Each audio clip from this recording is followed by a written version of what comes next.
بسم اللہ الرحمن الرحیم۔ ناظرین محترم، اہل بیت کونسل انڈیا کی جانب سے ہر سال منعقد ہونے والی پیغام عاشورہ کانفرنس اس سال کرونا کال کی وجہ سے ویبینار کی شکل میں منعقد کی جا رہی ہے، عاشورہ ویبینار۔ اور آج ہم مختلف علماء کرام سے استفادہ کریں گے، ان کے بیانات سے۔ ظاہر سی بات ہے کہ قیام عاشورہ اپنے اندر بے شمار دروس کو سمیٹے ہوئے ہے۔ واقعہ کربلا کے ان گنت پہلو ہیں جن پر ہم علماء سے استفادہ کرتے ہوئے مختلف بیانات سنتے رہتے ہیں۔ ایام عزائے سید الشہداء یعنی ماہ محرم کے استقبال میں ہر سال اہل بیت کونسل آف انڈیا کی جانب سے منعقد ہونے والے پیغام عاشورہ کانفرنس آج جو یہ ویبینار کی شکل میں ہو رہا ہے، یقینی طور پر سب سے پہلا جو فریضہ اور ذمہ داری ہم عزاداران سید الشہداء کی ہے، ماتمداران سید الشہداء کی ہے، وہ یہ ہے کہ ہم مقصد قیام سید الشہداء سے آشنا ہوں۔ قیام کربلا کے جو اہداف اور مقاصد مد نظر رہے حضرت امام حسین علیہ السلام کے لیے، اور جن اہداف اور مقاصد کی خاطر آپ نے اتنی عظیم قربانیاں دی ہیں، جس کا اثر رہتی دنیا تک باقی ہے، اور آج 1400 سال بعد بھی کربلا کی تاثیر اور اثریت باقی ہے اور جاری و ساری ہے۔ یقینی طور پر وہ کوئی معمولی اہداف نہیں ہوں گے، وہ کوئی معمولی مقاصد نہیں ہوں گے، وہ کوئی معمولی سید الشہداء کا مقصد نہیں ہوگا جس کے لیے آپ نے اتنی عظیم اتنی بڑی قربانی دی ہے۔ بادی النظر میں اگر دیکھا جائے تو سید الشہداء نے اپنے کلمات میں بھی اس بات کا اظہار کیا ہے کہ مقصد قیام حضرت امام حسین علیہ السلام کا کیا ہے۔ آپ نے اپنے بھائی حضرت محمد حنفیہ کو جو وصیت نامہ تحریر کیا ہے، اس میں واضح لفظوں میں اس بات کی طرف اشارہ کیا ہے کہ میں نہ ظلم اور جور کے لیے نکلا ہوں، نہ ہی فتنہ و فساد کے لیے نکلا ہوں، بلکہ میں اپنے نانا کی امت کی اصلاح کے لیے نکلا ہوں۔ ارید ان آمر بالمعروف، میں امر بالمعروف کرنا چاہتا ہوں، وانہا عن المنکر، اور میں برائیوں سے روکنا چاہتا ہوں، اور اپنے نانا رسول خدا اور بابا علی مرتضیٰ کی سیرت پر عمل کرنا چاہتا ہوں۔ یقینی طور پر یہ جملہ اپنے اندر ایک کائنات معنی کو سموئے ہوئے ہے، اور دیگر بہت سے پہلو ہیں اس واقعہ کربلا کے جو مولا حضرت امام حسین علیہ السلام کے مد نظر رہے ہیں، اور اس سے جو تاریخی انقلابات واقع ہوئے ہیں اور صدیوں پر جو واقعہ کربلا کا اثر رہا ہے، اور اس سے انسانوں نے ہر دور میں، آزاد ضمیر انسانوں نے اور بالخصوص عاشقان اہل بیت نے جو سبق جو درس حاصل کیے ہیں، جس کی بنا پر آج تک ظلم کے مقابلے میں حق کی جد و جہد کا سلسلہ جاری ہے، انقلابات کا سلسلہ جاری ہے، بڑے بڑے مارکے صبر اور ضبط اور امام حسین کی سیرت پر عمل کر کے جو سر کیے ہیں حق والوں نے، وہ سب قربانی سید الشہداء کا فیض ہے اور صدقہ ہے۔ ہم مختلف علماء کرام سے آج انشاءاللہ ان کے بیانات اسی حوالے سے ملاحظہ کریں گے، سنیں گے، اور ان اسباب کو اپنی زندگی میں جگہ دیں گے۔ اجلاس مبلغین عاشورہ اور عاشورہ کانفرنس جو ہر سال منعقد ہوتی رہی ہے، آج ویبینار کی شکل میں منعقد ہو رہی ہے، اور آج کے اس پروگرام میں، اس کانفرنس میں ہمارے مہمان خصوصی ہیں اہل البیت ورلڈ اسمبلی کے جنرل سیکریٹری آیت اللہ جناب رضا رمضانی صاحب دامہ عزہ الشریف۔ میں اپنے مہمان خصوصی کی خدمت میں گزارش گزار ہوں کہ وہ اپنے بیانات سے ہمیں مستفیض فرمائیں۔ اعوذ باللہ من الشیطان الرجیم، بسم اللہ الرحمن الرحیم، الحمد للہ رب العالمین، وصلی اللہ علی محمد و آلہ الطاہرین۔ در ابتدا لازم هست تشکر بکنم از عزیزان روحانی که این مجلس رو منعقد کردن که معمولا قبل از ماه محرم الحرام این جلسه منعقد میشه، ارتقاء سطح علمی باشه برای خود مبلغان ما که بتونن انشاءالله در ماه محرم به نحو شایسته تبلیغ بکنن و اون وظیفه و رسالت دینی خودشون رو به بهترین شکل انجام بدن. تسلیت عرض میکنیم ماه حزن و اندوه رو، ماه محرم رو، ماه شهادت امام حسین علیه السلام و یاران با وفایش. درباره محرم بحث های زیادی قابل طرح هست و شما مبلغان محترم هم به مباحث فراوانی در این زمینه تاکنون پرداختید، ولی این به این معنا نیست که ما به همه زوایاش توجه کرده باشیم. من در ابتدا اشاره میکنم به این نکته که ما درباره واقعه عاشورا به 3 نکته اساسی باید توجه داشته باشیم. یک نکته اینه که اگر میخوایم این واقعه رو و این حادثه رو معرفی بکنیم باید به نقل معتبر توجه داشته باشیم، به منابع معتبر و کتاب‌هایی که معتبر هست اونها رو ملاک قرار بدیم، چون در این زمینه هم تحریفاتی ذکر شده که برخی از بزرگان مثل محدث نوری رضوان الله علیه به برخی از این تحریف‌ها اشاره فرمودن. بعضی چیزها رو خوب کم و زیاد کردن و لذا خوب مهمه در این زمینه که کتاب‌های معتبری که نوشته شده و زیاد هم هست الحمدلله، مثل لحوف و ارشاد و مقتل مقرم و خیلی از کتاب‌های دیگر میتونید شما به این کتاب‌ها مراجعه بفرمایید. نکته دوم بحث در رابطه با تحلیل واقعه هست. یه وقتی هست که ما این بحث رو مطرح میکنیم که این واقعه چگونه اتفاق افتاده، اون چی رو که در روز عاشورا و شب عاشورا به وجود آمده اونها رو کاملا روشن میکنیم. حرفایی که امام حسین علیه السلام زده، یاران با وفایش زدن در شب عاشورا، در روز عاشورا، رجزهایی رو که اصحاب خواندن، حرفهایی رو که سپاه دشمن گفته و شهادت یاران امام حسین علیه السلام به چه صورت بوده، چقدر بی‌مهری ها نسبت به امام حسین داشتن. خب اینا بحثایی است که به چگونگی مربوط میشه. اما یک بحث مهم تحلیله.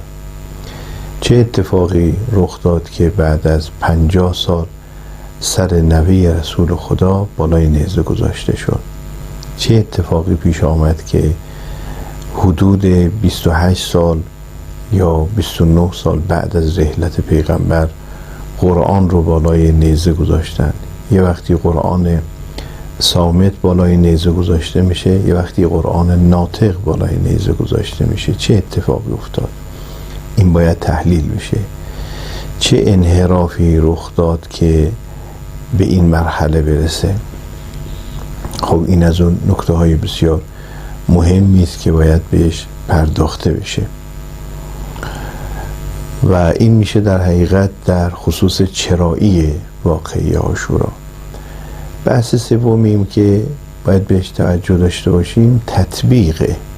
یعنی عاشورا یک زمانی اتفاق افتاد به واسطه یک چرایی و بعد فاجعه آمیزترین صحنه ها در روز عاشورا اتفاق افتاد و سپاه کفر هیچ رحمی نکردن بر رسول خدا و آل الله و حریم آل الله رو شکستن، بی‌مهری کردن، اهانت کردن.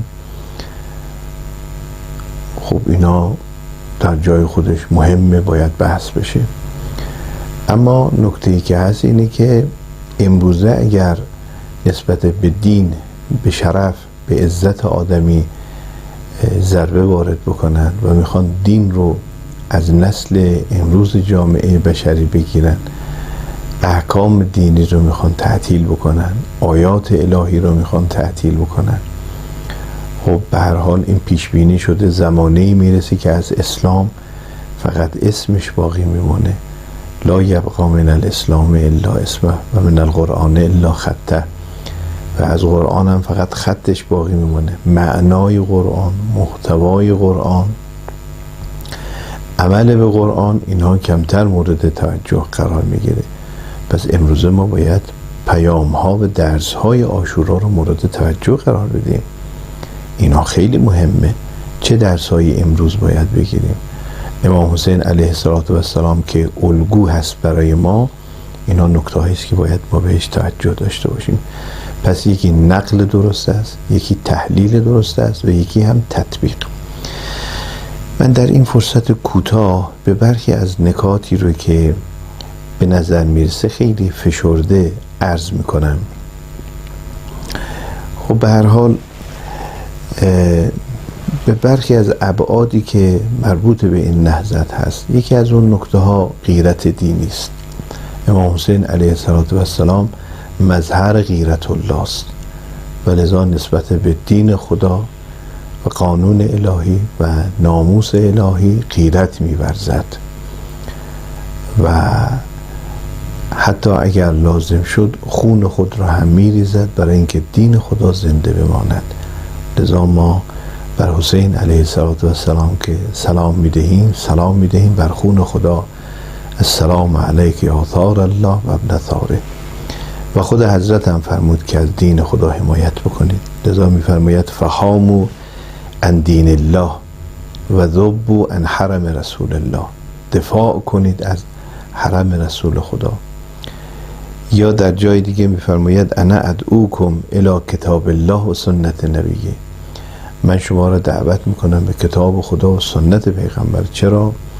فان السنت قد امیتت و البدعه قد احییت. برای اینکه سنت ها از بین رفته، سنت پیغمبر از بین رفته، تعطیل شده و بدعت ها احیا شده. بعد میفرماید ان تسمعوا قولی، شما حرفم رو بشنوید، و تطیعوا امری، اطاعت بکنید اون چه رو که من گفتم. اهدکم سبیل الرشاد، تا راه درستی و راه رشد رو بفهمید و درک بکنید. اون وقت در جای دیگه حضرت میفرماید که من رأى سلطانا جائرا مستحلا لحرم الله ناقضا لعهد الله مخالفا لسنت رسول الله صلی الله علیه و سلم یعمل فی عباد الله بالاثم والعدوان فلم یغیر علیه بفعل ولا قول کان حقا علی الله ان یدخله مدخله و ان هؤلاء قد لزموا طاعت شیطان. میفرماید اگر شما یه چنین شرایطی رو دیدین که افرادی بودن، سلطانی بوده که جائر و ستمگر هست و حلال میدانه حرام خدا رو و عهد الهی رو، پیمان الهی رو میشکند و با سنت رسول خدا مخالفت میکنه و در بین مردم گناه و تجاوز میکنه و با فعل و قول خودش هیچ تغییری ایجاد نمیده و در حقیقت جنایت میکنه و تحریف میکنه دین رسول خدا رو، اونجا وظیفه است که شما به رسالت خودتون عمل بکنید، چون اونها پیرو شیطان شدن.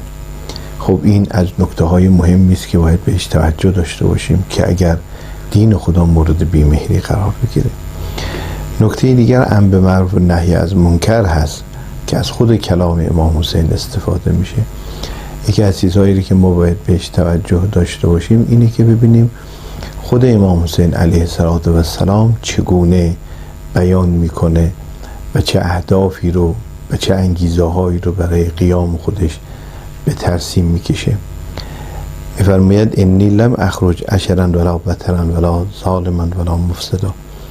خب من برای خوشگذرانی و ظلم و ستم و اینا که خروج نکردم، بلکه خروج کردم انما خرجت لطلب الاصلاح فی امت جدی. من خروج کردم برای اینکه اصلاح کنم امت جدم رو. اگر انحرافی رخ داده، اگر بدعتی رخ داده، این باید از بین بره. اینا باید به آگاهی برسن، اینا جهلشون باید از بین بره، اینا حیرتشون باید از بین بره. لذا میفرماید در همون زیارت 40 و بذل مهجته فیک لیستنقذ عبادک من الجهاله و حیرت الضلاله. بعد میفرماید که اريد ان آمر بالمعروف و انها عن المنکر و اسیر به سیرت جدی و ابی علی ابن ابی طالب علیه السلام. من برای امر به معروف و نهی از منکر و احیاء سنت خدا، سنت پیامبر اکرم و سنت پدر بزرگوارم علی علیه السلام به پا خواستم. خب اینم از اون نکته هایی است که باید بهش توجه داشته باشه.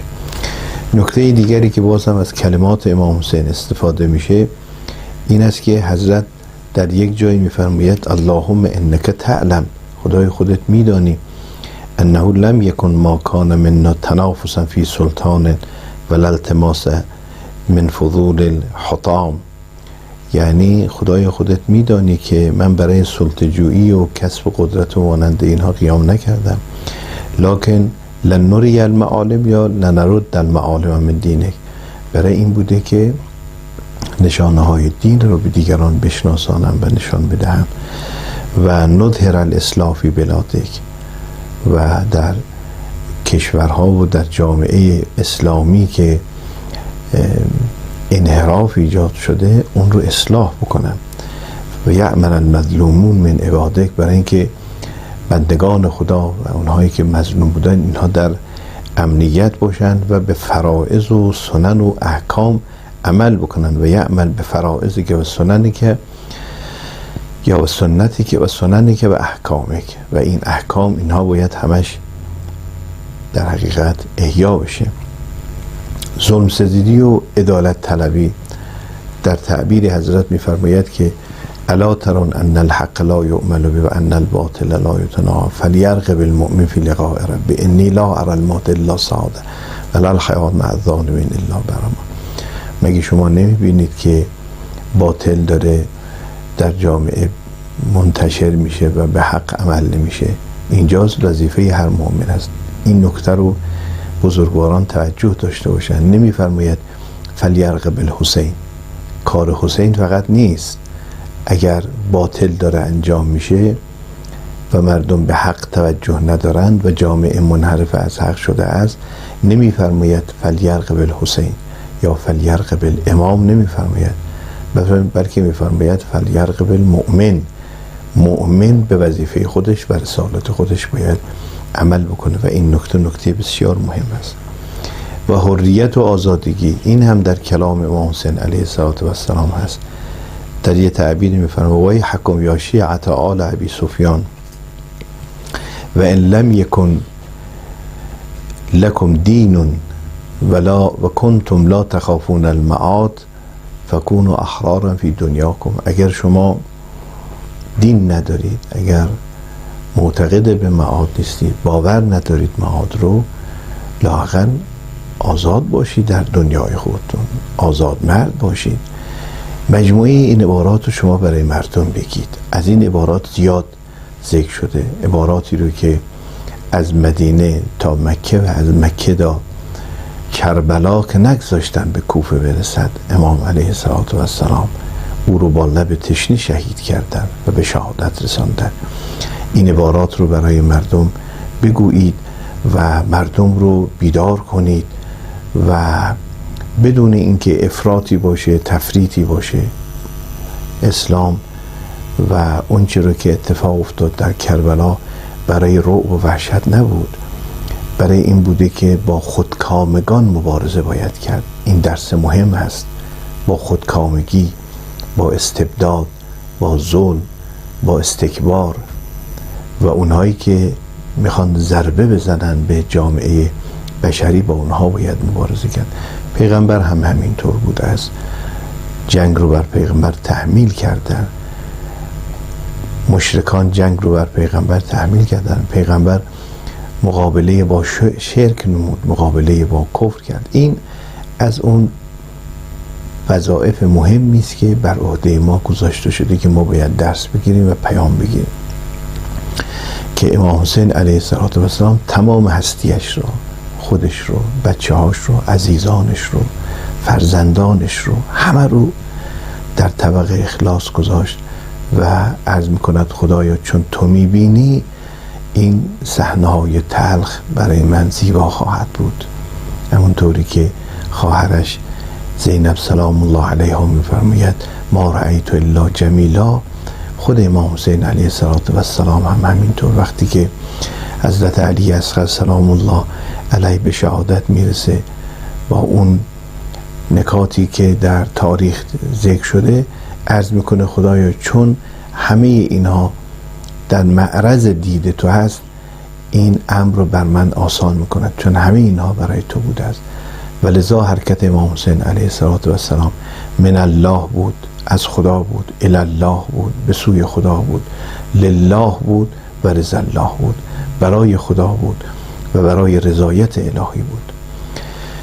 امیدوار هستم که خدای متعال به همه ما توفیق بده که بتونیم به وظیفه و رسالت دینی خودمون در ایام محرم عمل بکنیم. مجددا تشکر میکنیم. انشاءالله در یه فرصت مناسبی متوجه به وضعیت کرونا و مشکلات دیگر این توفیق حاصل نمیشه، در یک فرصت مناسبی انشاءالله خدمت شما خواهیم رسید و عرض ادب خواهیم داشت و تشکر خواهیم کرد از زحمت هایی رو که میکشید و انشاءالله موفق و مؤید باشین. السلام علی الحسین و علی علی ابن الحسین و علی اولاد الحسین و علی اصحاب الحسین و رحمت الله و برکاته. آئیے ناظرین محترم، اب ہم استفادہ کرتے ہیں حجت الاسلام والمسلمین عالی جناب مولانا سید محسن تقوی صاحب قبلہ امام جمعہ شیعہ جامع مسجد کشمیری گیٹ کے بیانات سے۔ میں گزارش کر رہا ہوں کہ آپ اپنے بیانات سے ناظرین کو مستفیض فرمائیں۔ بسم اللہ الرحمن الرحیم۔ قال رسول اللہ صلی اللہ علیہ وآلہ ان الحسین مصباح الہدی وسفینۃ النجاہ۔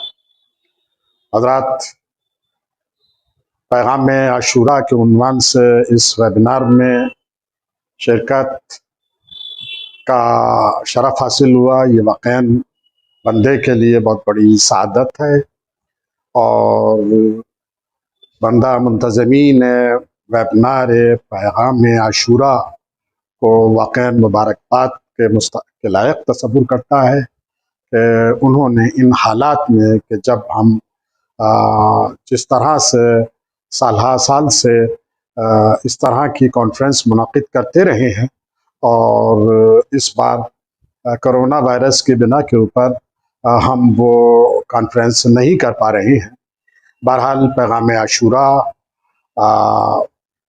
کے موضوع کے اوپر اظہار خیال جو ہے وہ دانشوران کو کرنا ہے۔ بندہ بھی چند عرائض کو اس سلسلے کے اندر پیش کرنا چاہے گا۔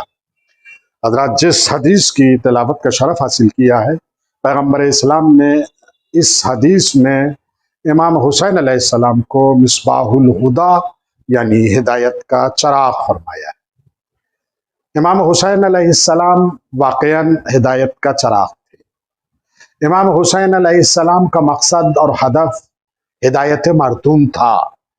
امام حسین علیہ السلام جن حالات کے اندر جی رہے تھے اور جس طرح کے حالات امام حسین علیہ السلام کے سامنے تھے، یہ وہ دور تھا کہ جس میں ہدایت گم ہو چکی تھی۔ برائی جب اچھائی کا لباس پہن لے، جب برائی کو برائی تصور نہ کیا جائے بلکہ عین اسلام تصور کر لیا جائے، اس سے زیادہ برا وقت میں سمجھتا ہوں کہ انسان کے لیے نہیں ہو سکتا۔ سرزمین کربلا کے اوپر یہی صورتحال تھی۔ برائی نہ صرف یہ کہ برائی نہیں تھی، بلکہ حاکم وقت کی طرف سے چونکہ ایک تاثر لوگوں کے ذہنوں کے اندر یہ تھا، لوگوں کا عقیدہ یہ تھا، حاکم جو کچھ کر رہا ہے اور حاکم جو کچھ کرتے ہیں وہ حق ہی ہوتا ہے۔ امام حسین علیہ السلام اس بگڑی ہوئی صورتحال میں ظاہر ہے کہ خاموشی کے ساتھ زندگی نہیں گزار سکتے تھے۔ امام حسین علیہ السلام نے اپنے اس ہدف کو حاصل کرنے کے لیے اپنی آواز بلند کی، اور تمام ائمہ کی طرح سے بلند کی۔ تمام ائمہ نے ہدایت کی ہے اور سخت ترین حالات میں ہدایت کی ہے۔ لوگ اپنی جانوں کی پرواہ کر کے کوشہ نشین ہو سکتے ہیں، لیکن ایک امام وقت ظاہر ہے کہ وہ گوشہ نشینی کی زندگی نہیں گزار سکتا۔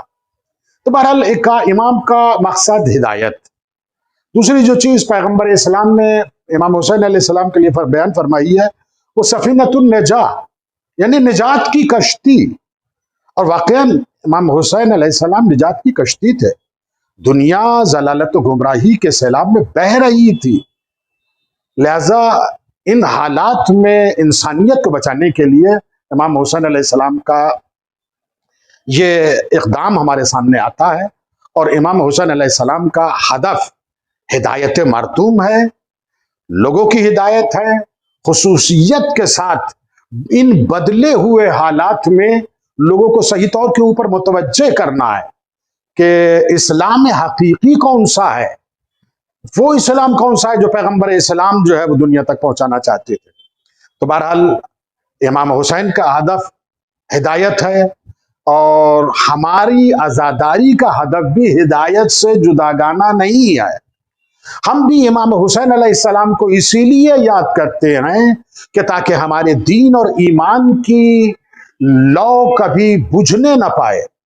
ہم امام حسین علیہ السلام کی محبت اپنے دل کے اندر اسی لیے لیے ہوئے ہیں کہ حسین نے جو انقلاب پیش کیا، حسین نے جو تحریک آگے بڑھائی، وہ تحریک ہدایت تھی، لہذا اور اسلام حقیقی تک پہنچنے کا راستہ تھا۔ شاعر نے بھی کہا ہے، اور بہت مشہور شاعر ہے، اور حالانکہ کوئی شیعہ شاعر نہیں، کہ اسلام زندہ ہوتا ہے ہر کربلا کے بعد۔ دیکھیے یہاں ہر کربلا سے کربلا مراد نہیں ہے کہ کربلا بار بار ہوتی ہے، کربلا ریپیٹ ہوتی ہے۔ یہاں اس سے مراد جو ہے وہ یہ ہے کہ اسلام زندہ ہوتا ہے ہر کربلا کے بعد، یعنی ہر ذکر کربلا کے بعد۔ تو بہرحال ذکر کربلا اسلام کے احیاء کا ایک بہترین وسیلہ ہے۔ ہمیں اسے ہر قیمت کے اوپر اس سے وابستہ رہنا چاہیے، یہی ہمارا مقصد ہونا چاہیے، اور اسی کی برکتیں اور اسی کی جو ہے وہ لطائف ہماری زندگی کے اندر شامل حال ہوتے رہے ہیں۔ تاریخ گواہ ہے۔ آج اگر ہمارا یعنی وجود اگر باقی ہے تو وہ عزاداری کی بدولت باقی ہے۔ تو بہرحال عزاداری کا ہدف وہی ہے کہ جو امام حسین علیہ السلام کا ہدف تھا۔ دیکھیے حالات بدلتے رہتے ہیں، بدلے ہوئے حالات میں عزاداری کی نوعیتوں میں، عزاداری کی کیفیتوں کے اندر فرق آتے رہتے ہیں۔ بلکہ جیسے جس ملک کے اور جس مقام کے اوپر شیعہ نے اہل بیت عزاداری کر رہے ہوتے ہیں، اس کے مخصوص حالات کے تحت عزاداری مختلف ہوتی رہتی ہے۔ لہذا اس کرونا وائرس کے ہوتے ہوئے ہمیں اپنی عزاداری کے اندر ظاہر ہے کہ قانون ہمیں اپنے ہاتھوں میں نہیں لینا، بد احتیاطی کو ہمیں فروغ نہیں دینا، کورونا وائرس سے ہمیں خود کو بھی بچانا ہے اور دوسروں کو بھی بچانا ہے۔ لہذا بدلے ہوئے حالات میں جو ڈاکٹروں کا بہترین مشورہ آپ حضرات کے لیے ہو، دیکھیے ہندوستان ایک وسیع ملک ہے، اس کے اندر مختلف مقامات کے اوپر مختلف حالات ہیں کورونا وائرس کو لے کر، لہذا جیسے جہاں حالات ہوں اس کے اعتبار سے جو ہے عزاداری کی جائے۔ دیکھیے خداوند تبارک و تعالیٰ نے یا ائمہ اہل بیت علیہ السلام نے عزاداری کے آداب اور رسوم طے نہیں کیے ہیں، یعنی یہ نہیں بتایا گیا کہ عالم کتنا بڑا ہونا چاہیے، ذوالجناح کس شکل میں نکلنا چاہیے، جھولا کیسا ہونا چاہیے، ماتم کس انداز کے اوپر ہونا چاہیے۔ یہ تمام چیزیں جو ہیں وہ مومنین کے اوپر چھوڑی گئی ہیں، یہ حالات کے سپرد کی گئی ہیں۔ جیسے حالات ہوں انہی حالات کے اعتبار سے جو ہے عزاداری کی جائے۔ تو بہرحال اپنے اس مقصد کو کہ ہمیں امام حسین علیہ السلام کی اس مصیبت کے اوپر گریہ بھی کرنا ہے، امام حسین علیہ السلام کے اس مقصد کو دنیا تک پہنچانا بھی ہے، اور اس مقصد کو پہنچانے کی خاطر ہمیں جو مناسب سلیقہ وجادلہم باللتی ہی احسن کے طریقے کے اوپر عمل کرتے ہوئے امام حسین علیہ السلام کے پیغام کو جو ہے وہ دنیا تک ہمیں پہنچانا بھی چاہیے، بہترین انداز کے اندر پہنچانا چاہیے۔ ایسے انداز میں ہمیں پہنچانے کی کوئی ضرورت نہیں ہے کہ جو خلفشار کا سبب بنے۔ لہذا ایک دعوت دیتے ہوئے، دعوت اسلام دیتے ہوئے، دعوت غور و فکر دیتے ہوئے ہمیں اپنے مطالب کو جو ہے وہ لوگوں تک پہنچانا چاہیے، اور یہی